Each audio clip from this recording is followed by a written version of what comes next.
Aldegidlar mavzusini boshlaymiz. Aldegid guruh bo'lishi uchun qarang, mana men umumiy yozay, mana radikal qandaydir metil, etil, propil va hokazo. Radikal, keyin uglerod, qo'shbog' kislorod, bitta bog' vodorod. Demak, mana shu funksional guruh aldegid hisoblanadi. Aldegid.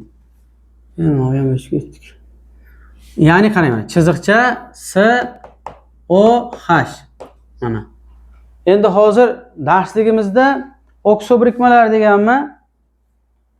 Okso birikmalar, aldegid va hokazo degan o'zi odatda aldegid va ketonlar birga o'tilardi. Karbonil guruh.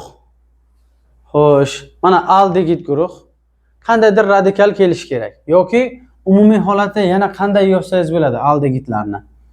Xo'sh, CN H2N plus 1 SOH. Ya'ni SOH mana bu qismi. Mana bu esa qandaydir radikal. Radikal. Tushunarli?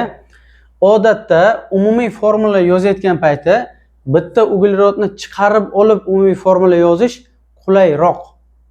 Sababi reaksiya yozayotgan paytimizda vodorod ta'sir ettirsa ham mana shu funksional guruh o'zgaradi. Spirtga aylanadi. Oksidlasak karbon guruhga aylanadi. Ya'ni reaksiyalar mana shu joy bilan bo'ladi-da. Shuning uchun umumiy formula yozayotgan paytimizda bitta uglerodni tashqariga chiqarib umumiy formula yozish yaxshiroq. Tushunyapsizmi? Yaxshiroq. Keyin n ning qiymati tasavvur qiling 1 chiqdi. Bu yerda bitta uglerod bor, mana bu bilan ikkinchi uglerod etanol bo'ladi keyin bu. Sizda n ning qiymati 1 chiqdi, lekin etanol bo'ladi. N ning qiymati 0 bo'lsa, demak bu yerda radikal tarkibida uglerod yo'q, bu metanol. Ya'ni formaldegid bo'ladi. Eng muhim vakillarini yozay, qarang. Xo'sh, birinchisi HCOH. Shuni struktura bilan yozsak. Vodorod, uglerod, kislorod, vodorod. Mana. Mana struktura bilan yozilgani. Keling shuni birdaniga valentligi, oksidatsiya darajasi va gibridlanishiga to'xtalib ketaylik. Mana shu yerdagi uglerod 4 valentli. O'zi organik moddalarda uglerod har doim 4 valentli bo'ladi. Keyin vodorodning oksidatsiya darajasi +1. Mana bu vodorod ham +1, kislorod -2. Mana shu uglerodning atrofi nechi bo'ldi o'zi? Atrofi 0. 0 bo'ldi. +2 -2. 0 bo'lib ketadimi? Demak, o'zi ham 0. Keyin yana bitta yozay. Masalan, CH3 chiziqcha SOH. Mana bu radikal 0. Mana bu +1, bu -2. Uglerodning atrofi nima bo'ldi? -1. -1. -2 +1. -1 bo'ladi. Atrof -1 mi? Mana bu 0 o'zi. Mana shu uglerodning atrofi -1 mi? Demak, o'zi +1 bo'lishi kerak.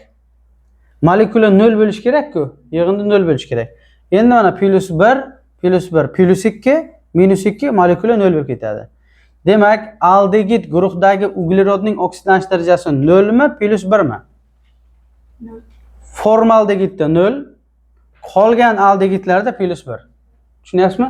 Nimaga formaldegidda 0 desa? Chunki formaldegidda mana bu uglerod bor, qolgan aldegidlarda endi u mana bu vodorod bor, qolgan aldegidlarda bu yerda vodorod kelmaydi, radikal keladi faqat. Radikallar esa 0 bo'ladi, qolganlarda +1.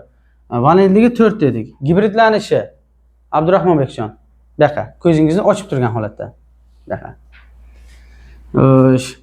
Gibridlanishi. Pi bog'lar gibridlanish ishtirok etmaydi.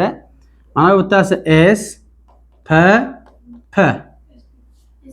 Demak, bu uglerod qanday gibridlangan? sp2 gibridlanishiga ega. Bunisi ham xuddi shunday. Pi bog' o'tsa spp. sp2 gibridlanishiga ega. Tushunarli? Endi qarang, mana bu modda. Ya'ni HCOH yoki yana bir marta yozay SOH. Nomi nima? Formaldegid. Formaldegid. Yana bitta nomi. Chumoli aldegid. Chumoli aldegid. Yana bitta nomi metanol. Xo'sh. Tegishli alkan nomiga al qo'shimchasini qo'shib yasaymiz. Bitta uglerodi bor bo'lgan alkan nima deyilardi? Metan. Demak, al qo'shasiz. Metanal. Ikkita uglerodi bor bo'lgan alkan nima deyilardi? Etan deyilardi. Buni nima deymiz? Etanol. Xullas, mana 3 ta nomlanishi bor. Keyingisi mana CH3 SOH. Yoki qanday yozasiz? Struktura bilan yozsangiz mana CH3 SOH. Shuna bo'ladimi? Bu etanol. Etanol. Qarang, oxiri olmas, al. Agar siz etanol desangiz, u spirt bo'lib qoladi. Etanol. Yoki yana nima deymiz? Sirka aldegid. Sirka aldegid. Sirka aldegid. Nomlanishlari, gibridlanishi, tuzilishi. Keyin yana bitta tarmoqlanganini nomlanishini yozaylik. Masalan, 4 ta biz qarang. 1 2 3 4 bo'lsa, mana OH. Jami uglerodlar nechta? 4 ta. Buni nomi nima bo'ladi? Bu butanol bo'ladi. Endi mana bu yerda vodorodlarni qo'yib chiqasizda. Butanol. Butanol. Endi shuni tarmoqlaylik, bitta metilini olib bu yoqqa qo'ysak. Natijada S OH. Mana shunaqa bo'lsa, raqamlash qaysi tomondan bo'ladi? Yo'q. Aldagi tomondan. Mana shu aldagi tomondan raqamlab boriladi. 1 2 3. Bu yerda birinchi uglerod mana bu emas, mana birinchi uglerod. Ikkinchi uglerod, uchinchi uglerod. Endi buni nomlanishi qanday bo'ladi? 2 metil, 2 metil. Asosiy zanjirda nechta uglerod bor? 3 ta. Demak, bu nima bo'ladi? Propanol. Propanol nuqta. 3 emas. Uchinchida turibdimi bu? Bo'ldi, propanol bo'ladi. Son bo'lmaydi oxirida. Xo'sh, 2 metil propanol va hokazo. Tushundilaringmi? Keyin izomeriyasi. Mana shu tarmoqlanish izomeriya kuzatiladi. Mana bu bilan bu tarmoqlandi. Zanjirning tarmoqlanish izomeriyasi. Yoki sinflar aro izomer ham bor. Sinflar aro izomer. Mana shuni hozir vodorodlarni qo'yib chiqsangiz qanday bo'ladi? Mana shuni vodorodi nechta bo'ladi?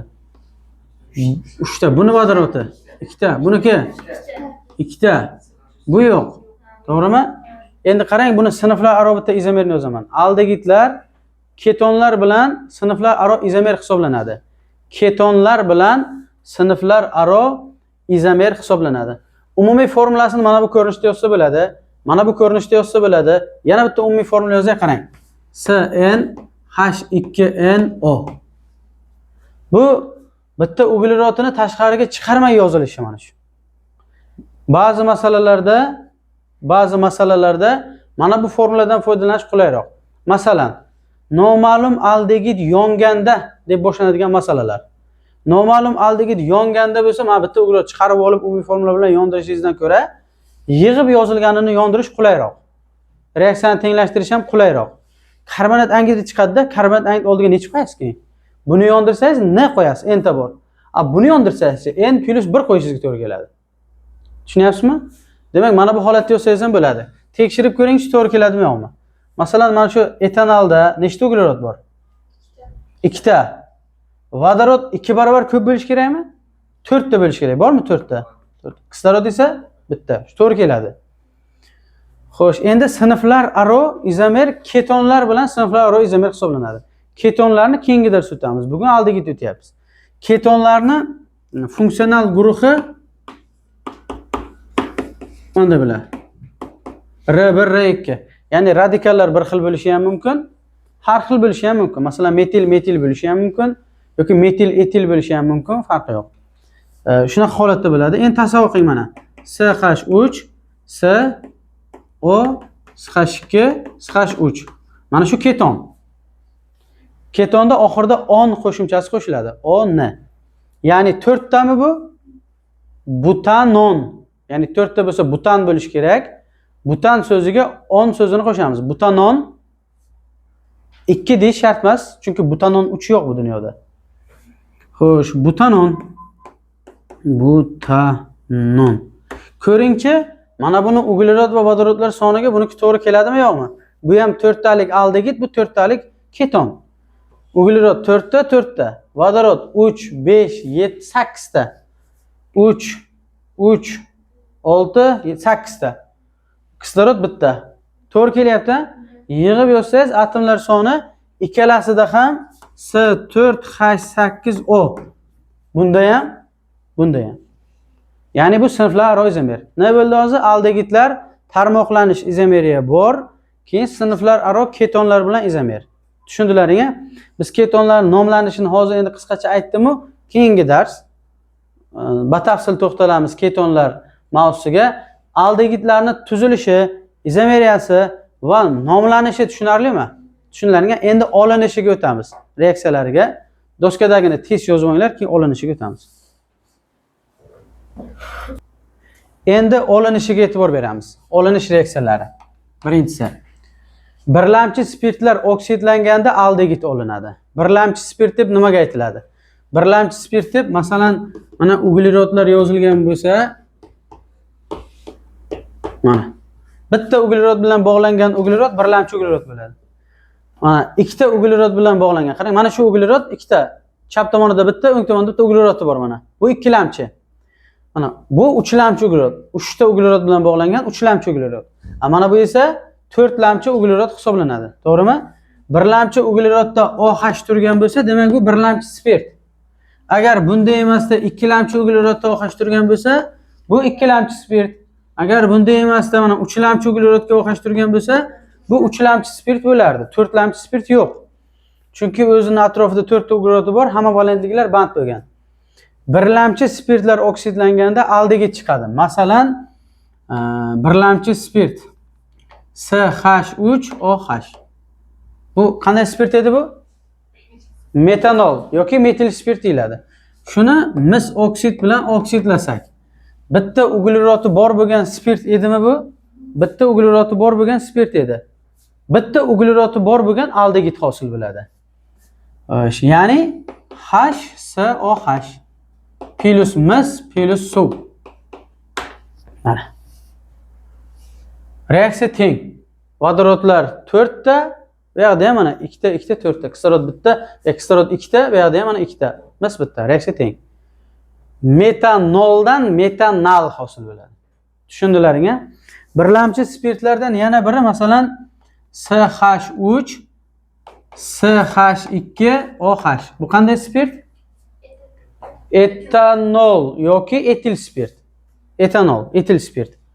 Shunga mana mis oksid ta'sir ettirganimizda etanol chiqadi. Etanol. CH3 COH plus mis plus suv.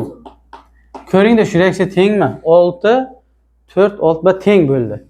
Xullas, birlamchi spirt oksidlansa aldegid, ikkilamchi spirtlar oksidlansa keton chiqadi. Buni reaksiyasini men ketonlar mavzusida yozib beraman. Ketonlar mavzusida uchlamchi spirt oksidlansa ham aldegid ham keton chiqadi. Aldegid chiqqanligi uchun keyin o'shani tushuntiray men. Mayli, mana har biriga raqamlab ketay. 1, mana ikkinchi reaksiya, mana uchinchisi. O'zi mana aslida mana ikkalasi bitta reaksiya hisoblanadi. Birlamchi spirtlarning oksidlanishi. Endi ikkalasini ham menga chiqib keyingi dars yozib berganligingiz uchun men 1 2 deb raqam qo'ydim. Hozir ikkalasiga 1 qo'ysam bitta reaksiya yozib berasiz-ki. Uchlamchi spirt yozamiz, qarang mana. CH3 CH3OH. Mana shuni o'chirib tepasiga ham CH3 yozsam, mana. Mana shu uchlamchi spirt, to'g'rimi? Mana bu uglerod, uchlamchi uglerod, atrofida 3 ta uglerodi bor. OH, uchlamchi spirt. Shunga mis oksid ta'sir ettirsak, mana shu joydan ketsa, qarang. Shu joydan ketsa.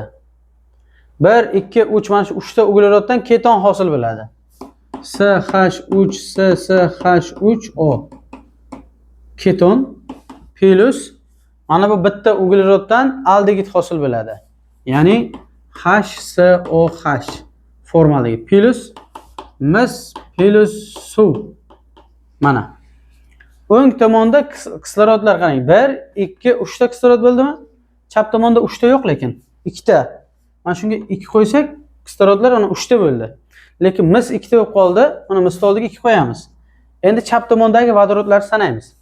3 3 3 9 mana bilan 10. 10 ta. 3 3 6 7 8 9 10. Bo'ldi, emas tenglashdi. Birlamchi spirt oksidlansa aldegid, ikkilamchisi oksidlansa keton, uni yozmadik, uni keton emas yozamiz. Uchlamchi spirt oksidlanganda ham aldegid, ham keton. Mana bu aseton. Aseton. Bu yoqlarni ketkazadi-ku, o'sha.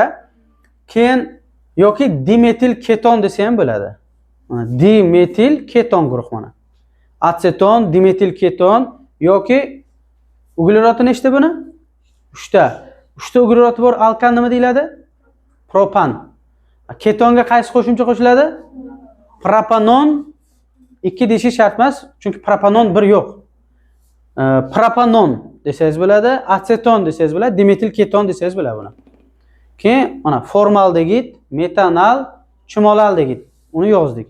Olinishiga, keyin yana bitta olinishi qarang, eslab qoling. Digalogen alkanlarni gidrolizlab olinadi. Digalogen alkan degani alkanga ikkita xlor yoki ikkita brom bo'lish kerak-da.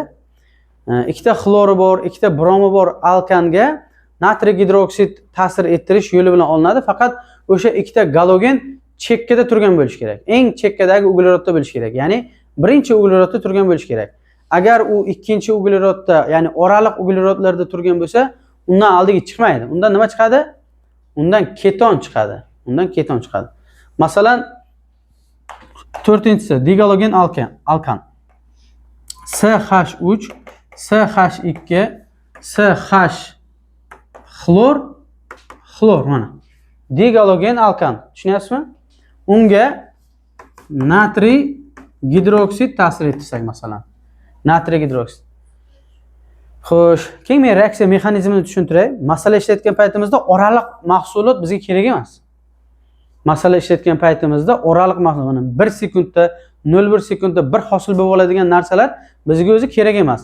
Lekin milliy sertifikat imtihonida yozish kerak bo'lyapti, yozma ishlarda. Yuqori ball olish uchun.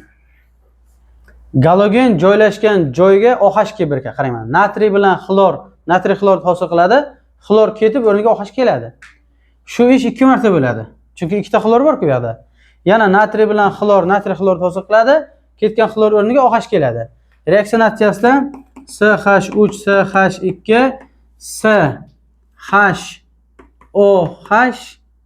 OH plus ikkita natriy xlor.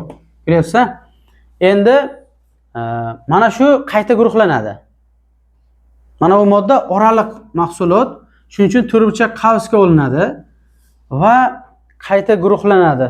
Mana boshqa rangdagi bo'ldi o'laydi.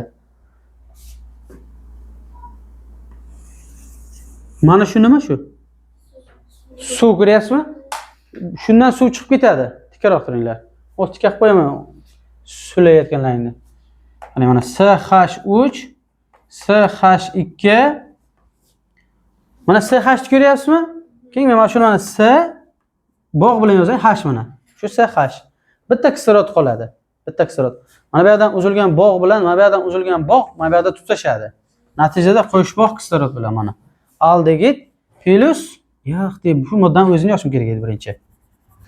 Xo'sh, OH, CH, OH. Mana shu moddani o'zini yozib olay birinchi mana. Ko'rdingizmi mana shu modda? U qayta guruhlanib suvni o'zidan chiqarib o'radi. Nimaga xato yozyapman? Mana ekan. To'g'ri yozdim-a? Suv chiqarib o'rsa, keyin CH3, CH2, OH plus H2O. Mana shunaqa bo'ladi. Siz qanday yozib berishingiz kerak lekin? Oraliq bosqichi bilan yozdim men. Masalan, digalogen alkana, digalogen alkan. 4-reaksiya edi mana, 4-reaksiya edi. CH3, CH2, CH xlor plus natriy gidroksid. Ikkita. Reaksiya natijasida mana CH3, CH2, SOH plus natriy xlor plus suv. Mana siz oraliq bosqichsiz yozib bersangiz yaxshi bo'lardi. Bunisi bilan ham, bunisini ham. Demak, 4-reaksiya deb menga 3 ta reaksiya yozib berasiz. Birinchi, ikkinchi bosqich va oraliq bosqichsiz. Tushunyapsizlarmi? Mana shuni yozib berasizlar. Chunki masalalarda biz mana bunisini ishlatamiz. Masalalarda mana buni ishlatmaymiz. Tushunyapsizmi? Oraliq bosqichda nima chiqishi mumkin va hokazo yozmishlarda ishlatilishi mumkin. Oraliq bosqichdagi siz yozamiz masala ishlatgan paytimizda. Bu reaksiya o'zi tengmi, teng emasmi? Natriy xlorga 2 qo'ysak, keyin kislorodlarni qaranglarda, chap tomonda 2 ta kislorod, o'ng tomonda 2 ta kislorod, vodorod 5, 6, 8 ta. 5, 6, 8 bo'lib tenglashdi. Men birdan tenglashtirib yozyapman. Bundan tushunarlimi? Olinishidan yana qaysi olinishi bor? Boshqa yo'q, ha? Olinishini tez yozib olinglar. Kimyoviy xossalarga o'tamiz. Olinishidan yana bitta reaksiyamiz bor edi. Qolib ketibdi, o'shani ham yozaylik, ya'ni 5-inchisi. Keyin buni o'chirmaganimizga sabab yana bitta ma'lumot aytay. Mana bitta uglerodga 2 ta OH turda qayta taqsimlandi. Suv chiqib ketdi. Nima uchun deb desak, biz spirt mavzusida o'tganimizda aytgandik. Qayerlarda OH bo'lishi mumkin emas. Bitta uglerodga 2 ta gidroksid qo'yish mumkin emas va qo'shboq tutgan uglerodga gidroksid qo'yish mumkin emas degandik. Ana shu holatlarda qayta taqsimlanish kuzatiladi. Shuning uchun mana bitta uglerodga 2 ta OH bo'lib qoldi, shuning uchun undan suv chiqib ketadi va aldegid guruhga aylanadi. Aldegid guruhga. Keyin agar mana shu 2 ta xlor chekkadan emas, o'rtadan kelib qolganda, mana shu yerda keton hosil qilib yoradi. Bu ketonlar mavzusini o'tganimizda ham alkanlarning digalogenli hosilasiga natriy gidroksid ta'sir ettirib keton olish reaksiyasi bor. Unda faqat 2 ta galogen chekkadan emas, o'rtadan keladi. Shunda keton hosil qiladi. 5-chi olinishi atsetilenni gidrolizlab. Bu Kucherov reaksiyasi deyiladi. Xo'sh, atsetilen chuvoq plus suv va bu reaksiya SMOP 2 tuzlar ishtirokida bo'ladi deganmi? Ya'ni katalizator SMOP plus 2. Ba'zida SMOP sulfat yozadi. SMOP 2 sulfat. SMOP 2 ionlari saqlagan tuzlarni katalizator sifatida ishlatsa bo'ladi. Natijada qarang qanday jarayon kuzatiladi. Agar oraliq bosqich qilaman desangiz, mana bog' uziladi, suvni HOH deb olsak bo'ladimi? Mana H2O, to'g'rimi? Shuni HOH desangiz bo'ladi. Unda H guruh bor, OH guruh bor. Oraliq bosqich yozaman desangiz, bunga H, bunga OH. Nima hosil qiladi keyin? Mana CH 3 bog' CH edi, to'g'rimi? Agar unga siz suv ta'sir ettirsangiz, HOH. Natijada mana CH edi, bog' uzilib vodorodga H2, 3 bog' edi, bitta bog' uzildi-ku, qo'sh bog' bo'ladi. Mana bu CH-OH. Mana oraliq bosqichdagisi bu. Tushunyapsizmi? Oraliq bosqichi. Va qo'sh bog' tutgan uglerodga OH bo'lish mumkinmidi? Mumkin emasdi. Shuning uchun oraliq mahsulot bu. Qanchadir juda qisqa muddatda bir paydo bo'lib yo'qoladi, boshqa moddaga aylanadi. Keyin qarang, shu jarayon 2 marta bo'lsa, yana bunga suv ta'sir ettirsangiz, mana yana suv ta'sir ettirsa, mana bu bog' ham uziladi. Bu suvni HOH desak, bunga yana CH2 edi, CH3 bo'ladi. Chiziqcha. Mana bu endi yana bitta OH keladi bunga, mana H qismi bor, OH qismi bor. H qismi bu yoqqa keldi, CH3 bo'ldi, OH qism. CH-OH edi, yana bitta OH bo'ldi. Bitta uglerodga 2 ta OH mumkinmi? Bu nima? Suv. Undan suv chiqib ketadi-da. CH3, CH va bitta O. Ko'rdingizmi aldagi qanday hosil bo'ladi bu bosqichlarda? Tushundingizmi? Bu bosqichli. Bosqichlisini aytdik, yozma ishlarda yozsa yaxshi. Lekin mana bunga e'tibor bering mana. Mana bu 3 bog', ha? 2 ta bog' uziladi. 2 ta vodorod bunga, bitta kislorod bunga. Mana vodorodi bitta edi, CH edi, CH3 bo'ladi mana. 2 ta vodorod bunga mana. 2 ta vodorod mana bunga. Bitta kislorod mana bunga. Chiziqcha 3 bog' edi, 2 tasi ketdi. Mana CH edi, mana CH edi, bitta O keldi. Mana bo'ldi. o'zi reaksiya teng. Tushundilaringmi shuni? Olinishidan 5 ta reaksiyani keyingi dars menga yozib berasizlar. Kimyoviy xossasiga o'tamiz. Buni ham yozinglar. Endi kimyoviy xossalardan ba'zi reaksiyalarni ko'rish kerak. Undan oldin fizik xossalari haqida qisqacha to'xtalingan darslikda. Formaldegid, ya'ni birinchi vakili, aldegidlarning birinchi vakili chumoli aldegid yoki formaldegid. Yana bitta nomi metanol deyiladi. O'ziga xos hidga ega o'tkir bo'g'uvchi gaz. Birinchi vakili gaz, qolgan quyi vakillari degan past vakillari, 2-3 talik uglерodi bor bo'lganlari, quyi vakillari suyuq holatda bo'ladi va yuqori vakillari degani uglerodlar soni kattalari, 7-8 yuqori vakillari, o'shalar qattiq holatda bo'ladi degani. Xullas, birinchi vakil gaz, keyingilari suyuq, undan kattalari qattiq holatda bo'ladi. Keyin aldegidlar orasida molekulalar aro vodorod bog'lanish yo'qligi uchun tegishli spirt va karbon kislotalarga nisbatan bularning qaynash harorati va suyuqlanish harorati nisbatan past bo'ladi, past.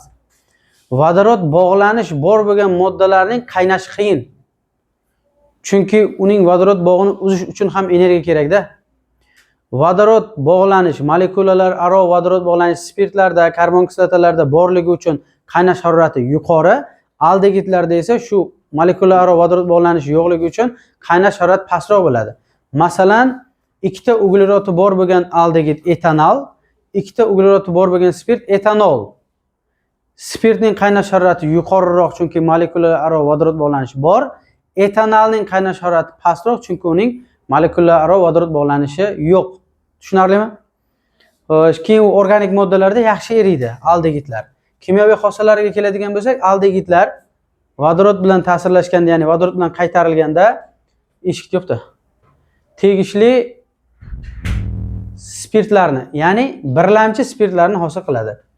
Masalan, birinchisi CH3 SOH. Etanol, sirka aldegid. Vodorod bilan ta'sir ettirilganda, qarang, mana shu qo'shmoq uzilsa, bitta vodorod bunga keladi. Reaksiya mexanizmiga e'tibor bering. Mana CH3 chiziqcha. Mana bu CH edimi? Bitta vodorod mana shu uglerodga kelsa, CH2 bo'ladimi endi? Keyin chiziqcha O edi, OH bo'ladi. Bo'ldi mana. Etanol vodorod bilan qaytarilsa, etanol hosil bo'ladi. Tushunarli? Qolganlarida ham shunday. Keyin ikkinchisi, aldegidlarning o'ziga xos reaksiyalaridan biri bu ularning kumush ko'zgu va mis ko'zgu reaksiyalariga kirishishi. Nima u, telefon emasmi? Kumush ko'zgu, telefon chiqalamanglar. Kumush ko'zgu va mis ko'zgu reaksiyalariga kirishishi. Qarang, kumush ko'zgu qanday bo'ladi? Masalan, sirka aldegid CH3 SOH plus kumush oksidining amyakdagi eritmasi. Mana. Aldegidlar kumush oksidining amyakdagi eritmasi bilan reaksiyaga kirishadi.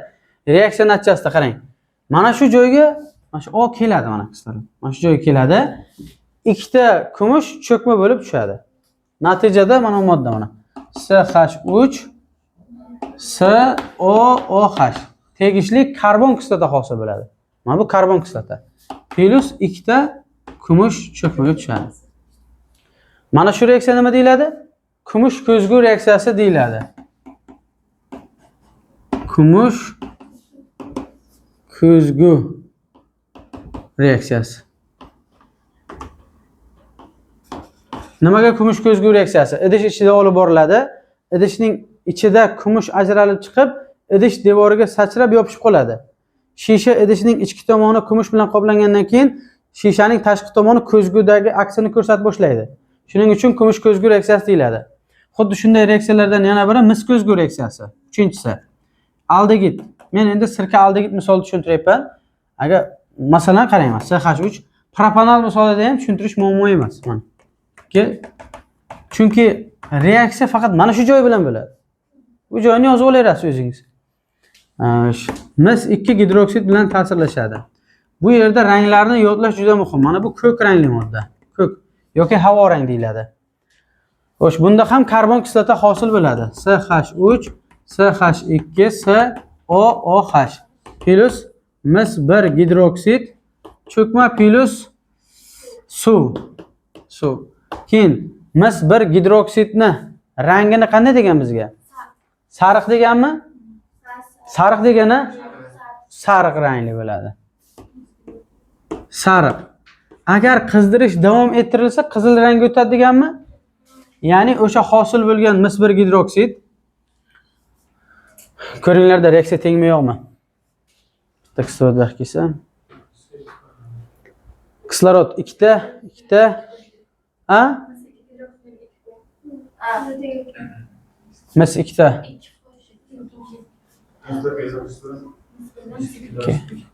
2 qo'ysam, keyin bu yoqqa ham 2 qo'ysak, mislar 2, kislorod 1, 4, 5, 2, 4, 5 bo'l tenglashdi. Qizdirish davom ettirilsa degan mana mis 1 gidroksid. Mis 1 gidroksid yana qizdirishda davom ettirilsa, mis 1 oksidga suv hosil bo'ladi, aylanadi. Bunga 2 qo'ysak, reaksiya tenglashadi. Mana bu sariq edi, bu qanday rangda bo'ladi? Bu qizil rangda bo'ladi. Xo'sh, qizil. Alo. Ha, o'cha? Endi 4-reaksiyasi polikondensatlanish reaksiyasi. 4. Polikondensatlanish deb nimaga aytiladi? Qarang. Quyi molekulyar moddadan yuqori molekulalar hosil bo'lishi va jarayonda qo'shimcha modda, suv, spirt hosil bo'lishi bilan boradigan reaksiyalar polikondensatlanish reaksiyalari deyiladi. Qaytaraman, quyi molekulali moddalardan yuqori molekulyar moddalar hosil bo'lishi va jarayonda qo'shimcha suv, spirt kabi moddalar hosil bo'lishi bilan boradigan reaksiyalar polikondensatlanish reaksiyalari deyiladi. Endi fenol bilan, masalan, fenol mana. OH. Formaldegid ta'sirlashib fenol formaldegid smolani hosil qiladi. Fenol formaldegid smolani. OH bo'ladi. CH2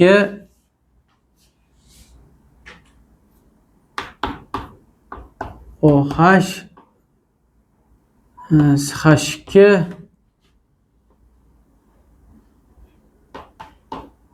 OH mana shunday davom etib ketadilarda. Endi keyin suv ham chiqadi. Suv. Mana bu hosil bo'lgan narsani ham en qo'ysak, o'zi aslida men qarang, men enlar sal nojo'ya qo'yildi-da. Kitobimizda ham shunday qo'yilgan lekin. Mana bu yerda ikkita formaldegid qoldi-ku, en qo'yapmiz. Bu yerda bitta formaldegid en qo'yapmiz. Mana uni oldiga en qo'ymagan emas kitoblaringda. To'g'ri tushunasizlar degan umiddaman. Mana bu narsa nima deyiladi endi? Fenol formaldegid smola. Fenol formaldegid smola. Bo'ldi.